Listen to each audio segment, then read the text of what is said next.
trigger happy and I give less than a fuck. Love me or hate me, I'ma show enough, rip shit up. It's Mr. Nothing, nice on a mic stand. Mic in the left and the zest in my right hand. I took a puff, had enough now, hold up. If that was Indo, niggas getting rolled up. What's going on, folks? This is Acid Root. So I'm going to talk to you guys about the skits from Relapse. So basically this project was a tour de force, definitely a top-notch project from Eminem, at least in the songs. So I wanted to kind of cover the completeness of the project and get the skits going also. So the thing about it is, I'm just going to say straight up, the skits are kind of a mixed bag, but there's enough on here to where I would like to at least talk about the things that could have been, and kind of with emphasis upon what actually happened. So the 5 skits on here are Dr. West, Tanya, Paul, who's Paul Rosenberg, Eminem's manager, Mr. Mathers, and then Steve Berman. So, just to go ahead and talk about some of these. So Dr. West kicks off the project. It's a good intro. It's basically, it showcases the kind of theme to the album. I mean, Relapse didn't really have much mention of rehabilitation and that type stuff. And I wasn't even aware. I mean, the way that the songs were kind of on this album is it kind of had more of like an emphasis about Eminem kind of going ballistic and getting back to his horrorcore and Slim Shady self. But to kind of say that Eminem went through some sort of step-by-step program where he was actually trying to make him. I mean, I guess it makes sense because the name of the album is Relapse, but it's surprising just because I wasn't expecting that kind of theme to the project. And Eminem, from the very start, the very first, which this Dr. West skit that you hear, was actually, resistant to having his relapse. And that's kind of the thing. The doctor is actually encouraging him. And I like this skit because the doctor was actually kind of the cool character, or at least the kind of ambient character in this, where he's basically saying, oh, have a drink just to take the edge off, and you don't need to remember the rules of the program, and you don't really need to seek additional situations for that sort of stuff. And so it was actually surprising. I mean, obviously no doctor would talk about this, but it was interesting within the concept of an Eminem album to kind of see that, where Eminem is kind of on the positive side of things. But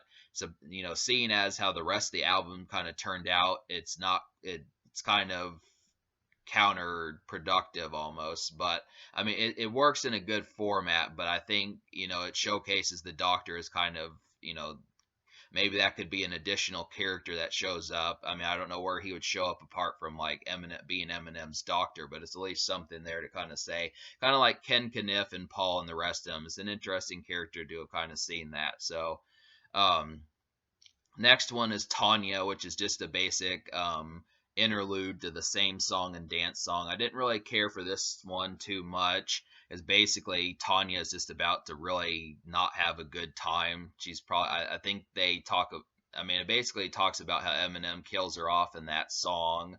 So it's kind of, honestly, it's just about Tanya, if you don't know, is just a standard hitchhiker who's trying to catch a ride and go about her day, but it's kind of, for a woman, it's always kind of sketchy, but you look at that and it just doesn't really have, I don't know, I didn't see too much meaning to it other than to just have like an interlude, the same song and dance. I mean, because really Eminem, for the thing about this project is the fact that there is a lot of horrorcore stuff on here, so I think that it was probably important to do it, but I still think that there could have been more interesting skits. So we'll talk about the next one. As usual, as I think you've seen with some of my skit reviews, I typically like the Paul Rosenberg skits. I mean, he basically just said, fuck it this time. He wasn't even with it.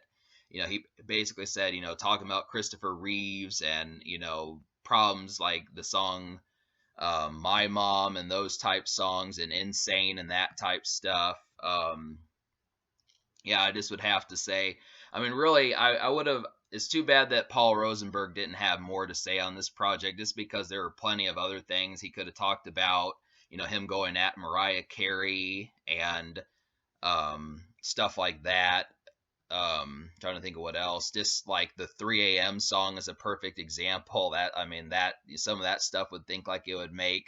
And, even like Eminem's Relapse and kind of encouraging like the drug abuse, that type of stuff. I don't know, but that's kind of the thing. It's just a relatively brief sketch from Paul Rosenberg, and it's kind of disappointing considering that he hadn't really been around since either Encore or the Eminem show even. So I typically like the Paul Rosenberg. It's good, but it's way too short. That's the problem. So Mr. Mathers didn't like that one that much. Just basically, Eminem, is trying to be resuscitated by the doctors. Just basically showing.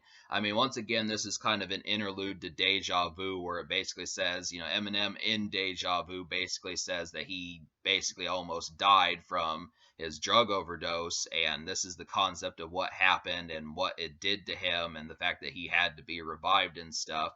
I mean, it's not I think it serves as like, a good thing towards that, but it's just kind of, yeah, I don't know. I find myself wishing for like skits that would have been more frivolous and recreational and kind of indulged in, because like if you look at the album, it really is quite the frivolous and just buoyant affair that kind of has like so many situations where Eminem is basically unapologetic about it the whole way through.